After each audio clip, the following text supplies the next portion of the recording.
আজকে কিভাবে নাস্তা বানাবো একটা ডিম দিয়ে সেটা দেখাবো। তো আপনারা দেখতে থাকুন। পাউরুটি করব আর কি, একটা ডিম দিয়ে অনেকগুলো পাউরুটি ভাজবো। তো আজকে নাস্তা ছিল এই। আসসালামু আলাইকুম, কী অবস্থা সবাই কেমন আছেন? আশা করি সুস্থ এবং ভালো আছেন। আলহামদুলিল্লাহ আমি বেশ ভালো আছি। এই যে চলে আসলাম আবারও রান্নাঘরে। তো দেখেন কিভাবে আমি পাউরুটি ভাজবো সেটা আমি প্রসেসিং করছি। একটা ডিম নিয়েছি প্রথমে, তারপর একটু চিনি দিয়েছি, তারপরে পাউরুটিগুলো দিয়ে আমি আর কি মিক্সড করে তেলে ভাজবো। আজকে নাস্তা করব এই দিয়ে, আর সাথে আর একটা জিনিস আছে সেটা দেখাবো একটু পরে। তো এখন বলবো না, রান্না করার সময় সবাই দেখতে পাবেন। চলুন দেখা যাক। পাউরুটি ভাজবো এখন আমি। এই যে মেখে নিছি, তারপরে এখন চুলার পরে আমি প্যান দিয়ে পাউরুটিগুলো দিয়েছি। পাউরুটি দেওয়ার পরে দেখেন কত সুন্দর একটা কালার আসছে, আর এ খেতেও কিন্তু ভালো লাগে। তো একটু হালকা মিষ্টি দিলে, যারা যারা মিষ্টি খান তো একটু হালকা মিষ্টি দিবেন, সেটাও ভালো লাগবে খেতে। তারপরে আমি আবার একটু চলে আসছি স্যুপ বানানোর জন্য। তো দেখেন আমি স্যুপ বানাচ্ছি।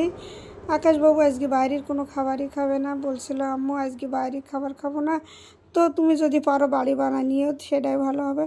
তো দেখি আজকে সকাল সকাল সে চলে আসছে, এসে বলছে আম্মু আমি তোমার কাজের হেল্প করব। এই তো আমার সাথে দেখেন ডিম প্রসেসিং করে দিচ্ছে। সে আমার সব কাজে সাহায্য করতে চায়, কিন্তু সে ঠিকমতো বাড়ি থাকে না।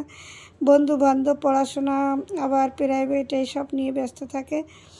আর কি বলবো বলেন, বাচ্চারা তো এমনই হয়। আর যেহেতু ছেলে বাচ্চা, মেয়ে হলে না মার পাশ থাকে, কিন্তু ছেলেরা কি তাই থাকে? ছেলেরা মায়ের সময় দিতে চায় না।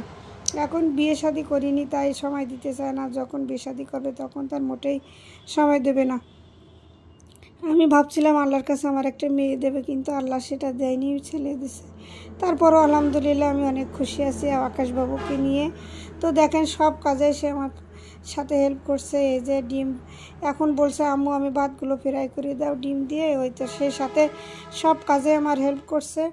ভালোই লাগে বাচ্চা কাচ্চা যখন সাথে মায়ের সাথে কাজ করে দেয়, পাশে থাকে, তখন কিন্তু অনেক আনন্দ পাওয়া যায় আর অনেক ভালো লাগে। আর তাছাড়া আমি বেশি আনন্দিত, কারণ আকাশবাবু বাড়ি থাকে না, সে সন্ধ্যাবেলায় পড়তে বসে বা কোচিংয়ে যায়, এই সেই করে। আজকে এরা কী মনে করে বাড়ি আসে জানি না। তো আমার পাশে আছে আজকে, কোথাও যাচ্ছে না। বলছে আম্মু আজকে আমি তোমার সাথেই থাকবো, তোমার সব কাজে আমি হেল্প করব। দেখো মেয়ের মতো করে সব কাজেই আমার হেল্প করছে। আসলে আমার আকাশবাবু অনেক ভালো। সবাই আমার আকাশবাবুর জন্য দোয়া করবেন, ভালো থাকবেন। আর কি বলবো বলেন, আমার আকাশবাবু ছাড়া তো আমার কেউ নাই। আসসালামু আলাইকুম, সবাই ভালো থাকবেন, সুস্থ থাকবেন। আল্লাহ হাফেজ।